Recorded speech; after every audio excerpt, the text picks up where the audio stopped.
Kunnathil Jameela MLA സംസ്കാരം ഇന്ന് നടക്കും. CPM ജില്ലാ കമ്മിറ്റി ഓഫീസിൽ പൊതുദർശന ചടങ്ങുകൾ പുരോഗമിക്കുകയാണ്. CPMന്റെ മുതിർന്ന നേതാക്കളടക്കം നിരവധി പേർ അവിടേക്ക് എത്തിയിട്ടുണ്ട്. EP Jayarajan, PK Sreemathi teacher, DYFയുടെ നേതാക്കൾ B ഫസീഫ് തുടങ്ങിയവരൊക്കെ നമുക്ക് ദൃശ്യങ്ങളിൽ കാണാം. P മോഹൻ മാഷ്, എളമനം കരീം,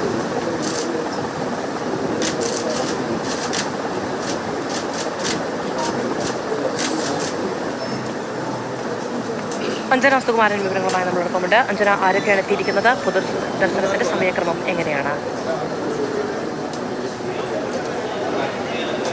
മുതിർന്ന നേതാക്കളും അതോടൊപ്പം തന്നെ മന്ത്രിമാരായ മുഹമ്മദ് റിയാസ്, K രാജൻ, MP രാജേഷ് തുടങ്ങിയവരും അതുപോലെ മുതിർന്ന നേതാക്കൾ EP ജയരാജൻ, എളമരം കരീം തുടങ്ങിയവരൊക്കെയും അന്തിമോപചാരം അർപ്പിക്കാൻ അവിടെ എത്തുകയും പിന്നീട് മടങ്ങുകയും ഒക്കെ ചെയ്തിരുന്നു. കോൺഗ്രസിൽ നിന്നും Ramesh Chennithala, DCC president K Praveenkumar ഉൾപ്പെടെയുള്ള അംഗങ്ങളും അവിടെ എത്തി അന്തിമോപചാരം അർപ്പിച്ച് മടങ്ങിയിരുന്നു. 10 മണിയോടെയാണ് ഭൗതിക ശരീരം കൊയിലാണ്ടി ടൗൺ ഹാളിലേക്ക് കൊണ്ടുപോയത്.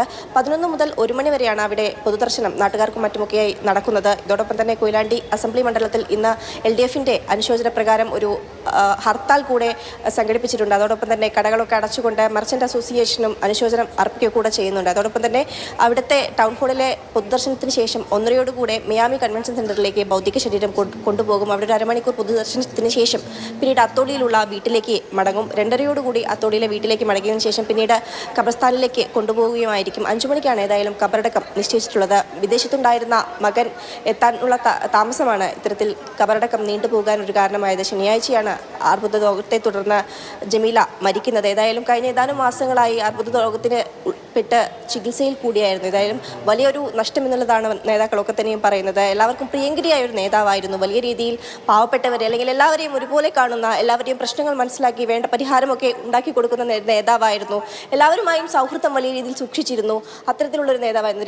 2 തവണയൊക്കെ ജില്ലാ പഞ്ചായത്ത് പ്രസിഡന്റായി വരിക എന്ന് പറഞ്ഞാൽ, അതും ത്രിതല പഞ്ചായത്തിൽ ഒരു സ്ത്രീ നേതൃത്വം വരിക, അവർ ഇലക്ഷനിലൊക്കെ മത്സരിച്ച് വലിയ രീതിയിൽ നേതാവായി താഴെത്തട്ടിൽ നിന്നും വന്ന ഒരു നേതാവാണ്. താഴെത്തട്ടിൽ നിന്ന് പാർട്ടി പ്രവർത്തനം നടത്തി അത്തരത്തിൽ നേതാവായി വളർന്നു വന്ന ഒരു വനിതാ നേതാവാണ്. അപ്പോൾ അത്തരത്തിലുള്ള വനിതാ നേതാവിൻ്റെ വിയോഗം ഏതായാലും വളരെ വേദനയോട് കൂടിയാണ് ജനങ്ങളും അതുപോലെ പാർട്ടി അംഗങ്ങളും ഒക്കെ തന്നെയും ഓർത്തെടുക്കുന്നത്.